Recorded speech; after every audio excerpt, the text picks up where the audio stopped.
সজল ভাই, এটা সত্য কথা বলবেন ভাই। ভাই বছরে কত টাকার মালটা বিক্রি করেন আপনি? আমাদের টোটাল হচ্ছে মালটা কমলার 80 বিঘের কাছাকাছি আছে। তা আমাদের টোটালে আমরা গত বছর ফল বিক্রি করছিলাম 1.5 কোটি টাকার মতন। এবছর আমরা আশা করছি যে 2 কোটি টাকার মতন ফল বিক্রি করব। এখানে দেখা যাচ্ছে 1,40,00,000 টাকা মতন খরচ হবে, 60 লাখ টাকা মতন লাভ হবে। আর এই মালটা গুলো যাতে আমরা চাষ করতে পারি, আমাদের আর বাইরের দেশের পারে নির্ভরশীল হওয়া লাগবে না। এইগুলো আমরা আরো বাইরের দেশে পাঠাইতে পারবো। এই যে যে গাছটা দেখতে পাচ্ছি আমরা, হ্যাঁ, এই গাছে আনুমানিক কি পরিমাণ মালটা আছে? এটা মিনিমাম 200 কেজি ফল আছে। 200 কেজি ফল 200 আছে। কেজি ফল আছে। মানে কত করে বাজারে দাম যাচ্ছে এখন? এগুলো আমরা হচ্ছে এখন বিক্রি করলে 150 টাকা থেকে শুরু করে 170 টাকা পর্যন্ত বিক্রি করতে পারবো, কিন্তু আমরা একটা যে জানুয়ারি মাস পার করে বিক্রি করি, এগুলো বাগান থেকে 200 টাকা কেজি বিক্রি করতে পারবো। দর্শক শ্রোতা বন্ধুরা, আসসালামু আলাইকুম। দেশ এবং দেশের বাড়ি থেকে যারা এই মুহূর্তে আমাদের এই ভিডিওটি দেখছেন তাদেরকে অসংখ্য শুভেচ্ছা জানাচ্ছি। দর্শক, আমাদের কৃষিভিত্তিক ধারাবাহিক আয়োজনে আজ আমরা এসেছি চুয়াডাঙ্গা জেলার জীবননগর উপজেলার মানিকপুর গ্রামে। আর দেখতে পাচ্ছেন যে আমি একটি মালটার বাগানে অবস্থান করছি। ছোট্ট একটি গাছ, আর সেই গাছে শত শত মালটা, দারুণ। এবং প্রতিটি মালটার কালার কিন্তু হলুদ রং ধারণ করেছে। আমাদের ভিডিও দেখে অনেকেই ভিডিওতে কমেন্টস করেছেন যে আসলে সজল ভাইয়ের যে বাংলাদেশের যে প্রথম যে হলুদ মালটার লাগিয়েছিলেন সেই বাগানের মালটার কি অবস্থা।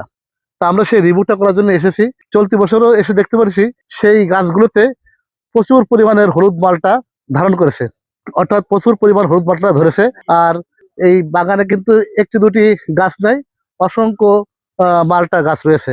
তো সজল ভাই বাগানে আছেন। সজল ভাই কি আছেন নাকি? আছি ভাই। আসসালামু আলাইকুম ভাই। ওয়ালাইকুম আসসালাম। কেমন আছেন ভাই? আলহামদুলিল্লাহ ভাই, আপনি ভালো আছেন? জি ভাই, ভালো আছি। তা কি অবস্থা বলেন, মালটার খবর টবর কি? মালটা গত বছরের তুলনায় এবছরও আলহামদুলিল্লাহ অনেক ভালো হয়েছে। আর গাছের হাতে ছায়ন কাটা হয়েছে প্রচুর পরিমাণে ভাই। আচ্ছা আচ্ছা আচ্ছা। সেজন্য হচ্ছে ফল একটু কমে গেছে ভাই। ও, ফলে একটু কম আসতে পার না? কিন্তু এই গাছটা যে গাছের গুঁড়া করে দাঁড়ায় আছে, এগুলো মিনিমাম সব 180 কেজি 200 কেজি করে ফল ধরে আছে। দর্শক, আপনারা সজল ভাইকে সবাই চেনেন। যে কথা বলছিলাম যে সজল ভাই বাংলাদেশের প্রথম হলুদ মালটার চাষ করেছেন বলে দাবি করেছিলেন। সেই সজল ভাইয়ের সেই মালটার বাগানে আমরা এসেছি এবছরও, এবং আপনারা দেখতে পাচ্ছেন এবছরও তার মালটা কিন্তু সেই একদম পরিপূর্ণ হলুদ কালার এসেছে। আপনারা জানেন যে জানুয়ারি থেকে ফেব্রুয়ারি মাসের 5-7 তারিখ পর্যন্ত তার এই মালটা গাছে থাকে। এবছর আর কতদিন থাকবে গাছে? এবছর হচ্ছে জানুয়ারি মাসের আমরা হচ্ছে 5 তারিখের পর থেকে হারভেস্ট করা শুরু করব। আর যারা এই মালটা স্বাদ গ্রহণ করতে চান তাদের সরাসরি বলতে চাই, আমি চ্যালেঞ্জ করে বলতে পারি বাংলাদেশে কোনো মালটা এর সাথে মিশতে পারবে না। তা এটা লেট ভ্যারাইটির একটা মালটা। এখন চাষ করতে হলে আমরা বুঝে শুনে করতে হবে। আমাদের প্রতি বছর 27,000 কোটি টাকার মালটা আমরা বাইরের দেশ থেকে আমদানি করি। তা এটা যাতে আমাদের বাংলাদেশে প্রতিটা জেলায় প্রতিটা জায়গায় যাতে কৃষি উদ্যোক্তা ভাই ও বোনেরা যাতে চাষ করে, এতে দেশে আর্থিক চাহিদা পূরণ হবে, বেকারত্ব মুক্ত হবে, আমাদের দেশের টাকা দেশে থাকবে। আর এই মালটা গুলো যাতে আমরা চাষ করতে পারি, আমাদের আর বাইরের দেশের পারে নির্ভরশীল হওয়া লাগবে না। এইগুলো আমরা আরো বাইরের দেশে পাঠাইতে পারবো। সজল ভাই, এটা সত্য কথা বলবেন ভাই। ভাই সেটা হচ্ছে কি, বছরে কত টাকার মালটা বিক্রি করেন আপনি? আমাদের টোটাল হচ্ছে মালটা কমলার প্রায় হচ্ছে 80 বিঘের কাছাকাছি আছে। তা আমাদের টোটালে আমরা গত বছর ফল বিক্রি করছিলাম হচ্ছে 1.5 কোটি টাকার মতন। এবছর আমরা আশা করছি যে 2 কোটি টাকার মতন ফল বিক্রি করব। এখানে দেখা যাচ্ছে 1,40,00,000 টাকা মতন খরচ হবে, 60 লাখ টাকা মতন লাভ হবে। কত করে বাজারে দাম যাচ্ছে এখন? এগুলো আমরা হচ্ছে এখন বিক্রি করলে 150 টাকা থেকে শুরু করে 170 টাকা পর্যন্ত বিক্রি করতে পারবো, কিন্তু আমরা একটা যে জানুয়ারি মাস পার করে বিক্রি করি, এগুলো বাগান থেকে 200 টাকা কেজি বিক্রি করতে পারবো। আচ্ছা, এই যে যে গাছটা দেখতে পাচ্ছি আমরা, হ্যাঁ, এই গাছে আনুমানিক কি পরিমাণ মালটা আছে? এটা মিনিমাম 200 কেজি ফল আছে। 200 কেজি ফল 200 আছে। কেজি ফল আছে। কত করে বললেন? 100? এগুলো আমরা এখন বর্তমান রেট হচ্ছে 150 টাকা থেকে 70 টাকা কেজি। আর একটু লেটে বিক্রি করতে লেটে পারবেন? বিক্রি করলে 200 টাকা কেজি 200 বিক্রি করা যাবে। বিক্রি জি। করতে পারবেন। তো এই বাগানে আপনার গাছের সংখ্যা কেমন আছে? আমাদের 181টাই বড় গাছ আছে। আর আমরা পরে পর্যায়ক্রমে কোনো 4 বছরের গাছ আছে 900, 5 বছরের গাছ আছে 500, এরকম পর্যায়ক্রমে লাগানো আছে। এই হলুদ হলো কিভাবে মালটা? আমার এ, দেশের মালটা তো সবুজ হয়ে থাকে। যে এটা আপনি অসংখ্যবার দেখাইছেন দর্শকদের, এটা ন্যাচারালি হলুদ হয়। আর এটা কোনো কিছুই করা লাগে না। এটা বাংলাদেশের যে কোনো মাটিতে করলেই সম্ভব। তার মানে আমরা বাংলাদেশে এই গাছটার বয়স হয়ে গিয়ে 10.5 বছর। আমরা বিভিন্ন জায়গায় এই চারাগুলো দিয়েছি, সব জায়গাতেই এরকম হলুদ হচ্ছে। মালটার কি স্পেশাল কোনো চাষ পদ্ধতি আছে? যদিও এটাকে বলেছেন, তারপরে একটু যদি বলে দেন। স্পেশাল মালটাতে মাকড়ের আক্রমণটা বেশি থাকে। তা আপনারা মাকড়ের জন্য এভারমেকটিন বেনজয়েড গ্রুপের ওষুধ ব্যবহার করবেন, করলে দেখা যাচ্ছে মাকড় থেকে রেহাই পাওয়া যাবে। আর শেষ টেস্ট সারটার এগুলো তো পরিমাণ মতো দিতে হয় সারা হ্যাঁ, বছর। দিতে হয়।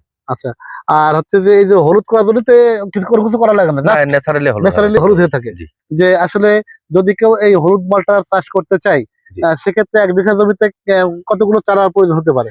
1 বিঘা জমিতে আমরা পেয়ারার ভিতরে 100 পিস করে গাছ লাগাই। এটা হচ্ছে 12 ফিট অন্তর অন্তর আমরা মালটা গাছ দিই, ওর ভিতর দিয়ে 6 ফিটের পেয়ারার লাইন দিই। পেয়ারা থাকলে কি সাথী ফসল হিসাবে আপনার জমি লিজের খরচ, লেবার খরচ এগুলো ঠেকানো যায়।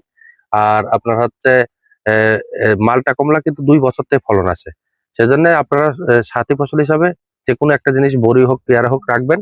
এটি হচ্ছে চাষে করতে গেলে লাভ হবে ভালো। একটা চারা গাছ লাগানোর 2 বছর পরেই ফল হ্যাঁ, পাওয়া 2 যাবে? বছর ফল আসে। এই যে আমাদের পাশে যে গাছটা রয়েছে এটা আপনার এখন 2 বছর বয়স হয়নি, এটা 1.5 বছর প্লাস বয়স। দেখেন গাছে কি পরিমাণ ফলন চলে এসেছে। আর হচ্ছে সবই হলুদ কালার আসছে। হ্যাঁ, হলুদ কালার হয়ে গেছে। আর আপনার 1 বিঘা জমিতে ফল বিক্রি করার মতন এই জাতটা যদি চাষ করতে হয় 1 লক্ষ টাকা মতন আপনাকে ইনভেস্ট করা লাগবে। তারপর দ্বিতীয় বছর গিয়ে যখন প্রতি গাছে 15-20 কেজি ফল পাবেন, দেখবেন যে 1.5 থেকে 2 লক্ষ টাকার ফল আপনি বিক্রি করতে পারবেন। দর্শক, সদরের কাছ থেকে মালটার অনেক তথ্য পেলাম। তিনি আমাদেরকে আপাত মস্তক অনেক তথ্য দিয়েছেন। অনেকে বলে থাকেন যে আসলে এই যে পয়সা টয়সা থাকলে সেটা বাড়ি মালটা বলে ওয়ান হতে অনেকে পারে। কিন্তু আমাদের কাছে পয়সা মালটার এরকম 22টা ভ্যারাইটি 22টি ভ্যারাইটি আছে। তাছাড়া সদর ভাইয়ের এই মালটা তো বরাবরই কিন্তু হলুদ হয়ে থাকে, এবং তার এই মালটা আমরা জানুয়ারি মাসের শেষের দিকে অথবা ফেব্রুয়ারি পর্যন্ত তার এই গাছে থাকে। আপনারা যারা কৃষি উদ্যোক্তা ভাই আছেন তারা ইচ্ছা করলে তার এই বাগানে ঘুরে যেতে পারেন। দর্শক, একটা কথা বলি, যে এই যে গাছ দেখছেন, গাছে যে ফল দেখছেন, আসলে কি এগুলো সব টাকা। আপনি বাজারে একটা ইন্ডিয়ান মালটা খেতে যান, দেখেন এক একটা মালটা 30-35 টাকা করে দাম। তো এই যে মালটা, সে বাজারের মালটা থেকে কিন্তু এর মিষ্টতা কম নাই। আমরা গত কয়েক বছর আগে ডাবল মিষ্টি হ্যাঁ হয়। আমরা গত কয়েক বছর আগে এই মালটার রসের মিষ্টতার পরিমাপ আমরা যন্ত্রতে মেপেছিলাম, তখন দেখেছিলাম যে এর কিন্তু পার্সেন্টেজ কিন্তু বাজারের মালটা 19% থেকে কম আসছিল। নাই, 19% এসেছিল। তা এই যে হলুদ মালটা, এই হলুদ মালটার যদি আপনারা কেউ করতে চান এবং চাষ পদ্ধতি সম্পর্কে যদি জানতে চান, তো সেক্ষেত্রে সজল ভাইয়ের নাম্বার আমরা ভিডিওর ডেসক্রিপশন বক্সে দিয়ে দেবো, আপনারা তার কাছ থেকে পরামর্শ নিতে পারবেন। সজল ভাই, আপনি আমাদেরকে অনেক সময় দিয়েছেন, এই জন্য আপনাকে অসংখ্য ধন্যবাদ জানাচ্ছি। ভালো আপনাকে থাকবেন। অনেক ধন্যবাদ। আমার পক্ষ থেকে আপনার চ্যানেলেরও ধন্যবাদ রইল। দর্শক, এতক্ষণ কথা বলছিলাম কৃষি উদ্যোক্তা সজল আহমেদ ভাইয়ের সাথে। সজল ভাইয়ের সেই হলুদ মালটার বাগানে এসেছিলাম এবং আপনাদেরকে দেখেছিলাম যে আসলে এর বিগত 2 বছর আগে তার বাগানে এই মালটার কি অবস্থা ছিল। 2 বছর পরে এসে আমরা দেখতে পাচ্ছি একই রকম মালটা ধরেছে তার এই বাগানে, এবং প্রতিটি মালটার কালার কিন্তু হলুদ। তা দর্শক, আমরা আর কথা বলবো না। যারা যেখান থেকে আমাদের আজকের এই ভিডিও দেখছেন তাদেরকে অসংখ্য ধন্যবাদ জানিয়ে এবং সকলের সুস্বাস্থ্য দীর্ঘ মঙ্গল কামনা করে এখানে শেষ করছি। পরবর্তীতে নতুন কোনো এপিসোডে দেখা হবে আপনাদের সাথে। এ প্রত্যাশায়, আল্লাহ হাফেজ।